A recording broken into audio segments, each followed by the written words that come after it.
So we're looking at question 1 on practice test 1 version A. It asks us to create the graph of the function on Desmos and submit a share link in the field below. So let's do that. It's parametric, so we put the two components in as ordered pair, as an ordered pair. So -2 times the sine of t, close it up, comma 3 cosine t, close it up, over the interval of pi to 2 pi. So that part's nice and easy. All right, so you get a share link in there for that. I don't have a problem if it's more feasible to combine graphs together and use a single share link. That's fine, but sometimes the variables kind of interact or interfere with one another in a way that makes it confusing. So what I would say is, like, for example, if numbers 1, 4, and 5 make sense to be put together in the same Desmos, just title, when you save your Desmos work, just title it test 1, questions 1, 4, and 5, and then submit the same share link 3 times. So you don't have to make a unique Desmos for each question that calls for Desmos. Anyway, so that's what the graph would look like. I'll throw in a share link later on in the final document. All right, I just don't want to waste time doing it right now. But we do have to write the equation of a tangent line to the curve. Now, it's not asking us to graph it, but I would feel more comfortable graphing it, because if I do, then I'll have a pretty good understanding of whether or not I actually did it correctly. So I need that's a little too thick. Dy dt. All right, so 3 cosine becomes -3 sine. Dx dt. -2 sine becomes -2 cosine. Dy dx. Be the ratio of these two things. So 3/2 tangent of t. But you may want to look at it as sine over cosine separately. That's entirely up to you. It turns out you're dealing with a reference angle of 45 degrees, so the numbers will be kind of nice. So that's something to look forward to. All right, so we need a few things in order to write the equation of the line. We need x of this special value, 5 pi over 4. We need y of that same value.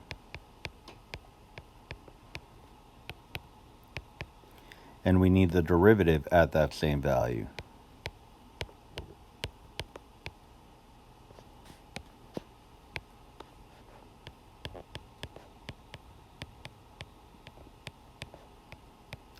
All right, so if I pop in a 5 pi over 4 to the original function, all right, so just thinking about your unit circle, you'd have 1, 3, 5 pi over 4.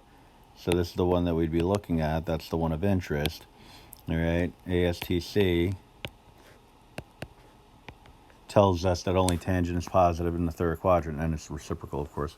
So when I'm looking for the sine, it would normally be negative radical 2 over 2. So I'm multiplying that by a -2. So -2 times negative radical 2 over 2 is going to give me a rad 2. I'm going to do the same thing, same idea for cosine. Negative rad 2 over 2 multiplied by the 3 is -3 rad 2 over 2. And there you go. Now when I pop it into the derivative function, tangent of 5 pi over 4, tangent of a 45 degree reference angle is really just some flavor of 1. It's just a question of whether it's positive or negative. It's in the third quadrant where tangent is positive, so 3 over 2 times 1, result 3 over 2. All right, so I prefer the point slope form. So y equals m times x minus x sub 1 plus y sub 1 for writing the equation of a line. So y equals 3 over 2 times x minus radical 2 minus 3 radical 2 over 2, and that would be my final answer. However, like I said before, I sure would like to make sure that after all that work, my answer's right. So let me just pop that on into good old Desmos and give it a quick look-see, as they say. All right, it does look like we have a point of tangency. I mean, I would also like to know if it's at the correct location. So what I can do is I can restrict my domain. I find this is the easiest way. Restrict my domain to 5 pi over 4. So it should start at pi and only go as far as 5 pi over 4. If it looks like it terminates at that point of tangency, then I'll be pretty confident that I did it right. And it does. All right, so now I have confidence that my answer is correct. Now, if you want to leave the tangent line on your final product, that's fine, even though it didn't call for it. I'll just disregard it if basically I'll disregard anything that's not relevant to the graph of the question that you are being posed. So here we're looking at question 2 on practice test 1 version A. We have a polar equation, r equals 2 over 1 minus sine of theta. So first I'm going to put it in polar form. Radians are the units du jour, so I'll just leave it at that. So r equals division 2 and then a 1 minus sine of theta. So, you know, just for convenience, I mean, I don't know if the word convenience is right, but I tend to just type it in instead of going looking for the symbol online or something like that. Just type in theta and it comes up. All right, we're going for pi to 3 pi over 2. And we got that little tiny little smidge of a parabola. And let's just find the area enclosed by the curve on the interval of pi to 3 pi over 2. So it's a multiple choice question, but you know, it may not be, so we gotta be prepared to show some work. You know, so this is a bounded area that's completely connected, or at least bounded area that's bound. That's smart, but it's bounded by the axes and the poles. So we got what we need here if we want to use our formula on the interval of a to b, 1/2 r squared d theta. All right, so that would give us all those little tiny sectors, those sector areas going from pi to 3 pi over 2. All right, so, well, we know what r is. We know what a and b are. So it looks like we could just get right to it. So pi to 3 pi over 2, 1/2 the r is 2 over 1 minus sine of theta squared d theta. All right. Now you might choose to clean it up a little bit just so you have less to type into Desmos, because remember, with definite integrals you can crunch it in the calculator. That's that double jeopardy thing I talk about in class, where you say, well, you've already been assessed on your ability to find integrals by hand. In some cases in this course you'll have to, but I'm not going to mandate it when it's not really necessary. So you square each part. So basically what I'm saying is, let's simplify a smidge just so we have less to type in. All right, so pi to 3 pi over 2. That becomes 2 over 1 minus sine the quantity squared. Now, if it was 1 over where just the sine was squared, then it would be cosine squared, or you can make it secant squared, it'd be great. But that's not the case here. We would have to FOIL this out. You get 1 minus 2 sine theta plus sine squared theta. If it does simplify, it's not going to be in a way that's going to help us avoid doing work. You know, we will have to do the work in order to avoid doing work, and that's counterproductive. So this looks like what we would be throwing into Desmos. Function,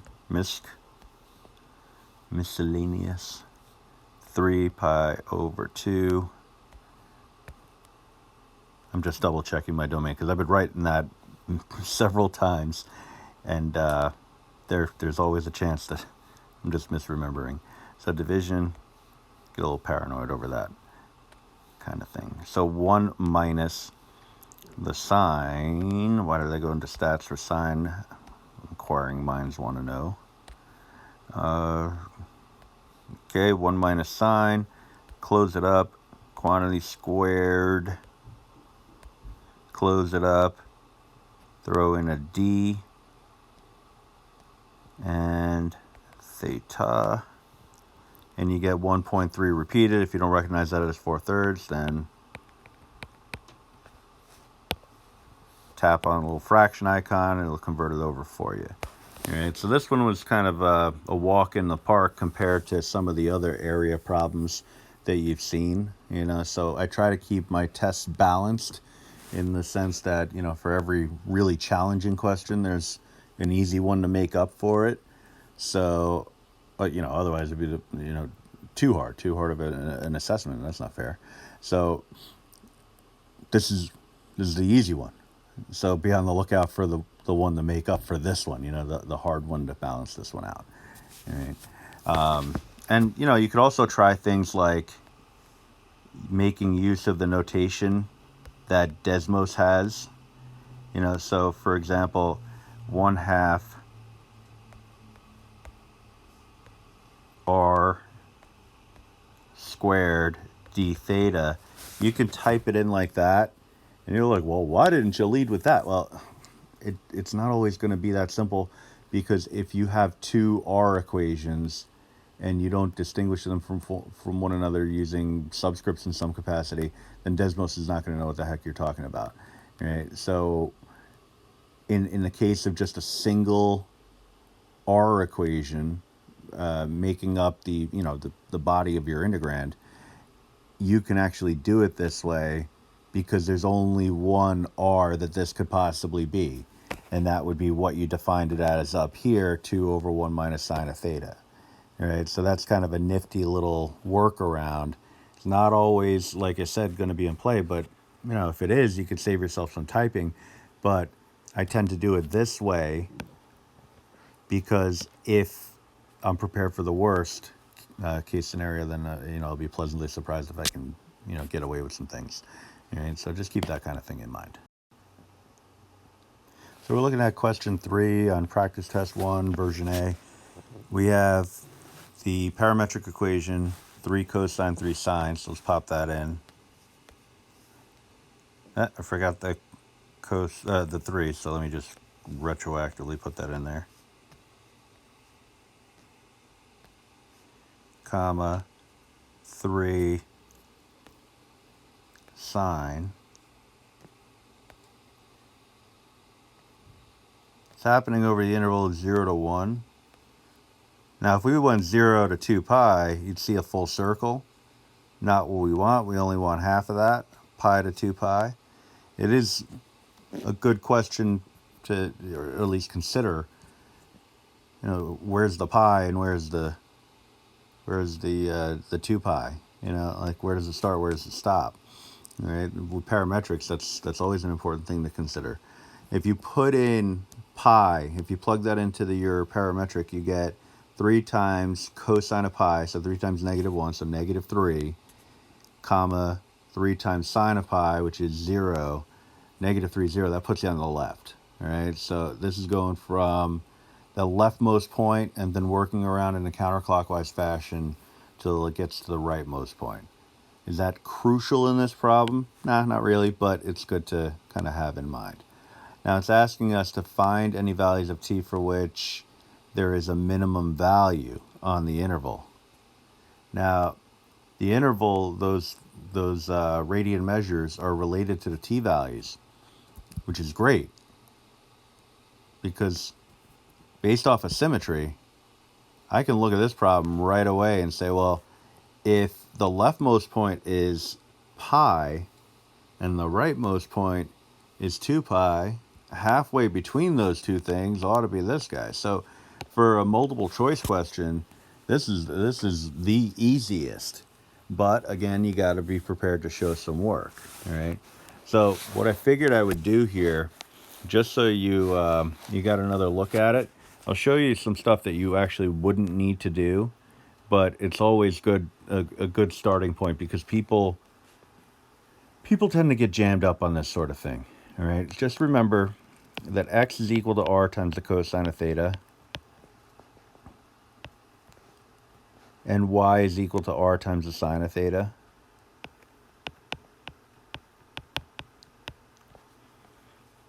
All right, that's a conversion to get us from polar to rectangular coordinates. And you say polar, well, this is parametric. Yeah, kinda.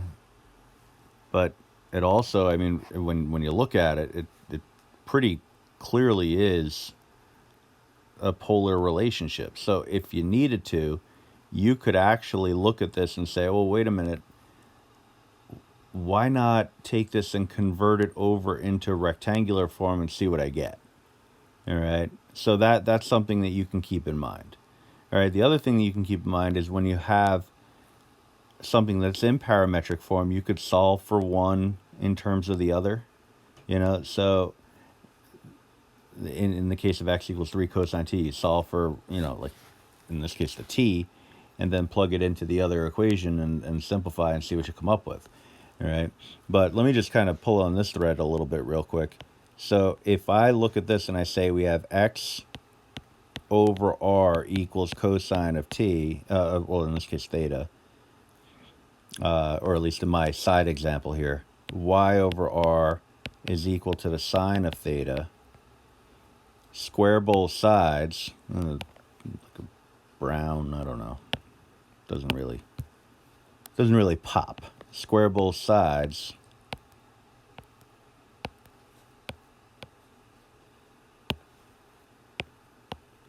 just going to smidge this up a little bit. You get x squared over r squared is equal to cosine squared.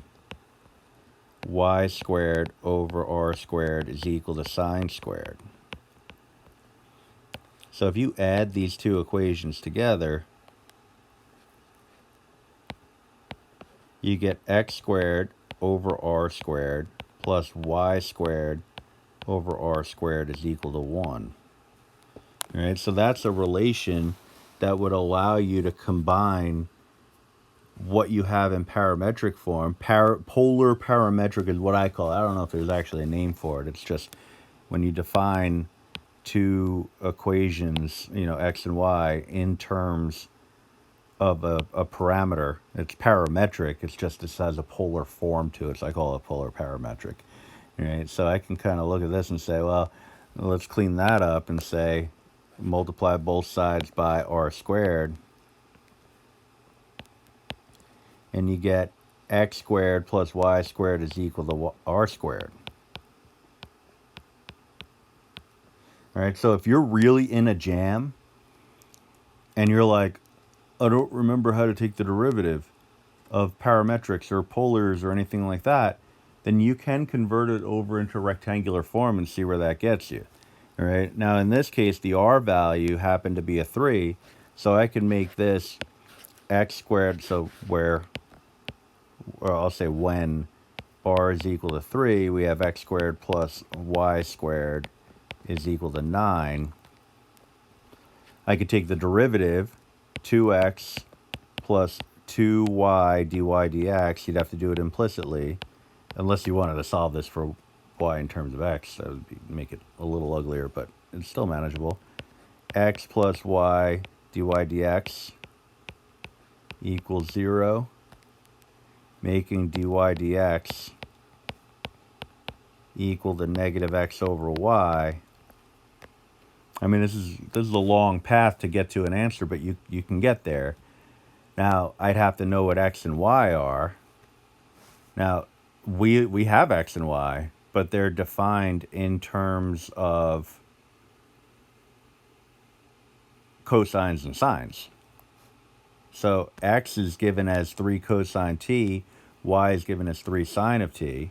So it's kind of like, okay, well, now that I have that, I can convert back.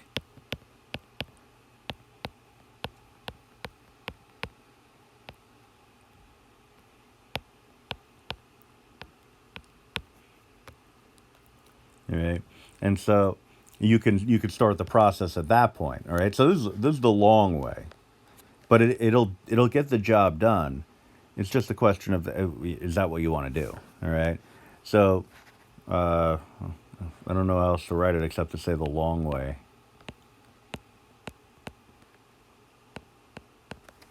So over here, the short way,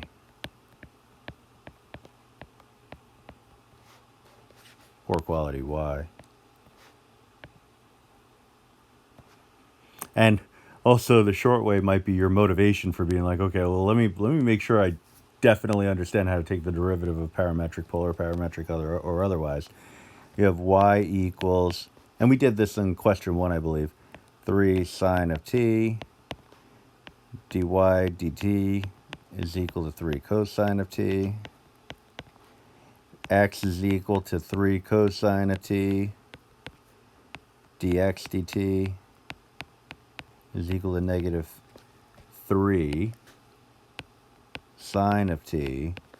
And so you get your dy dx equals, it would be the same thing either way. So dy dx would be equal to 3 cosine t over negative 3 sine of t.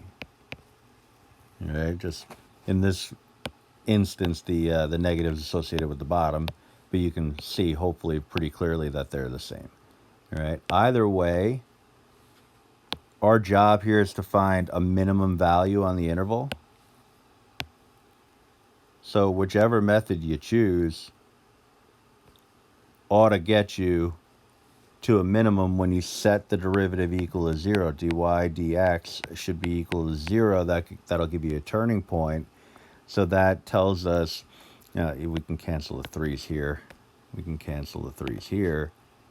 That we're looking for any instance in which cosine of t is equal to 0. All right, so that would be in the unit circle, pi over 2, 3 pi over 2, etc., etc. But we're focusing only on the domain of pi to 2 pi. So therefore, t would be 3 pi over 2, the relevant t, all right, because of the restricted domain. So if it's not a multiple choice question, you'd have to do one of these pathways in terms of the work. One way obviously longer than the other, but if it's like you're just drawing a blank, you go with what you know, and what you know might be taking the derivative in rectangular form, all right? But I mean, I don't think that this is as challenging as, let's say, finding the derivative of a polar equation, just, straight up polar with that nasty equation.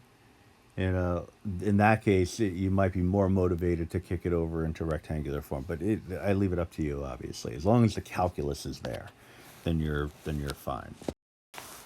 So number 4 on practice test 1 version A, we're looking at the polar graph. So r equals 1 minus 2 cosine theta. Again, we just type in theta. On the appropriate domain, which is pi over 4 to 3 pi over 4. All right, so we got a kind of a wonky looking graph right there. It looks like part of a spiral of some sort, but if you know your classical curves, you'll know that this is a limacon. So we got our graph, like I have been doing. I'll paste the link in later. Analytically, so using the algebra and procedural aspects of calculus, determine the polar coordinates where the tangent line is horizontal. All right, so tangent line is horizontal. So for this one, we actually need our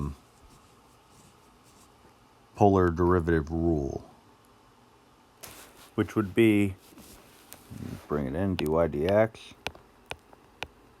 equals r cosine theta plus sine theta dr d theta over r, well, I'll just write it as negative r sine theta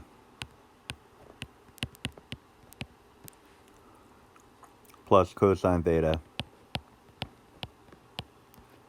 dr d theta. All right. So in order to handle this, we need to take the derivative of our original polar equation. All right. So dr d theta is going to be equal to, well, 1 goes to 0, cosine goes to negative sine, so 2 sine theta. All right. So all of my dr d thetas are going to get replaced with that.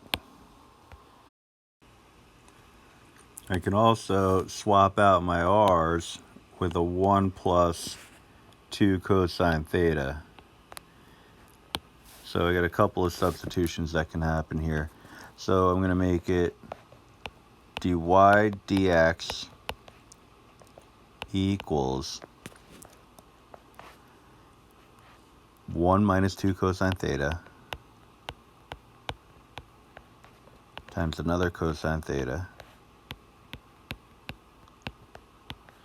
plus sine theta times 2 sine theta. Then I'm going to get another 1 minus 2 cosine theta, but on the bottom,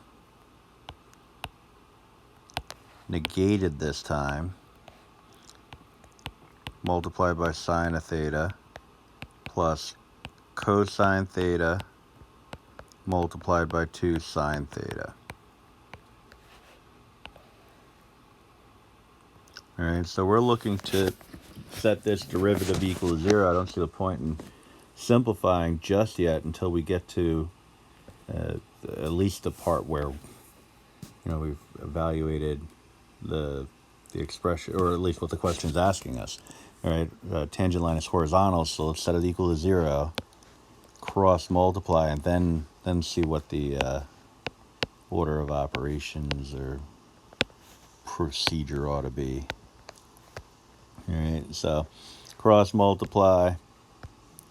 We can actually wipe out the bottom now. That's kind of nice.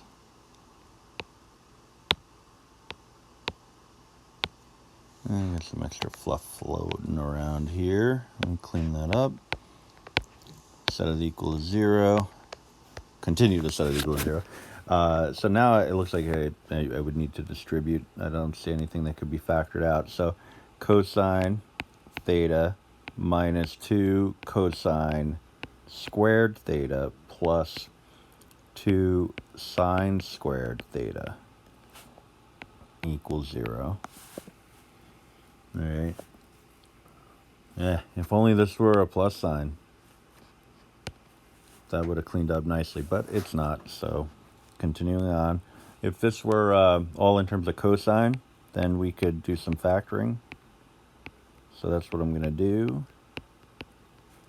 I'm going to make the sine squared into a 1 minus cosine squared.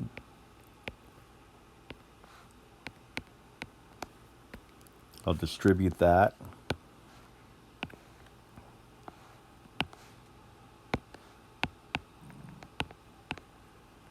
So when I run through the 2, it becomes plus 2 minus 2 cosine squared theta.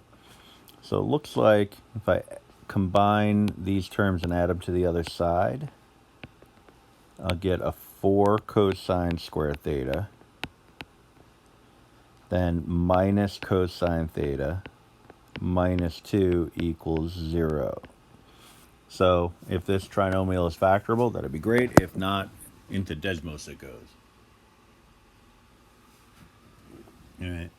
And I'm only going to give it a quick look. If it doesn't work almost immediately, I'm going to lose patience and try something else.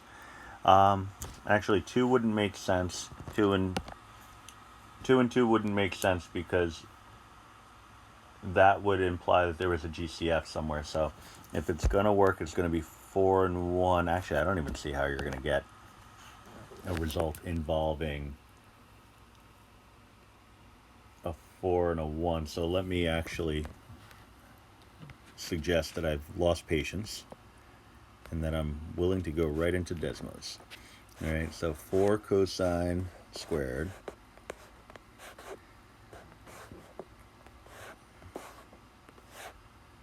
going to use x's here, minus cosine of x minus a 2. All right, that'll be my function. We'll call it y equals. All right, now we want to restrict that so it's only going from pi over 4 to 3 pi over 4 in terms of our solution. So let me do that. So pi over 4, 3 pi over 4. All right, so on this interval, I mean, back here there's a solution, but that's outside of the interval. It looks like it's only this guy here. So theta would be 2.2057.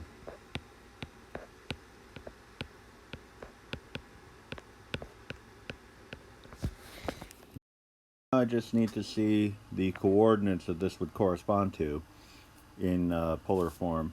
So I would just pop this back into the original.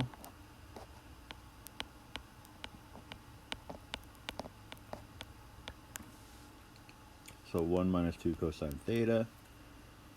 So 1 minus 2 cosine of about 2.2057-ish. And we're looking at about 2.186. So it would be, for our final answer, 2.186, the r value, comma, the theta value, 2.2057 radians. So we're looking to find the arc length here. And when you're finding the arc length, it's actually probably one of the easier situations because all you need is your formula. We're not deriving anything here, as in like developing the formula. Right? So, and the bound. So let's just take a look and make sure that the bounds are reasonable based off of the equation that we see. So r equals 2 minus 2 cosine of theta. Theta? Nah, theta. Now, what is it going to do? It's going to tell me I can't do that, right? Yeah, because I threw it a curveball. There we go. So on negative pi to pi, we have this figure, Lima-san. All right, well, it has a cardiac look, but it's still a Lima-san because the two coefficients are not identical. So anyway, we need the derivative, the r d theta. 2 goes to 0, cosine goes to negative sine, so 2 sine of theta. All right, so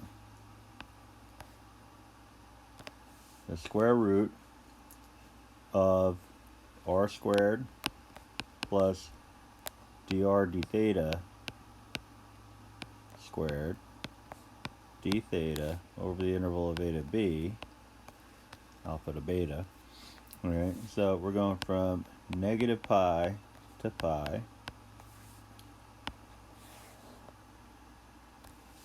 The r value or r equation is given, but we can pop it in here nonetheless.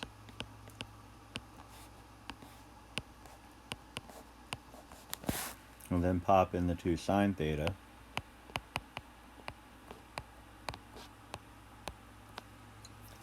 Simplify if you want to, but there's no need to. All right, because all you'd have to do is get this into your calculator.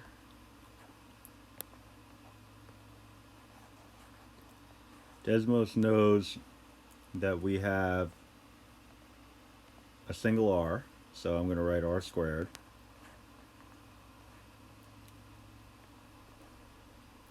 plus. They're not going to get crazy with trying to get it to compute the RD theta, which it can do. It's easy enough to just type in 2 sine theta, so that's what I'll do. So 2 sine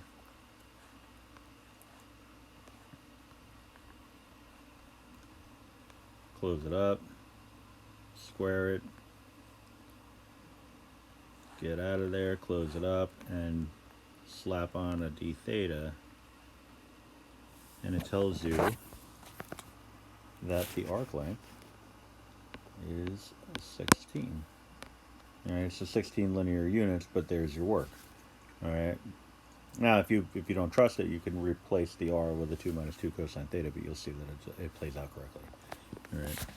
So, the one thing you do have to, or you should verify, but just by dialing back your pi a smidge, so instead of like 3.14, you put in like a 3, and make sure it doesn't close the loop, or just comes short of closing the loop, because if it traces over the same path multiple times, it could be an overestimate of the true arc length of the one enclosed loop around the figure.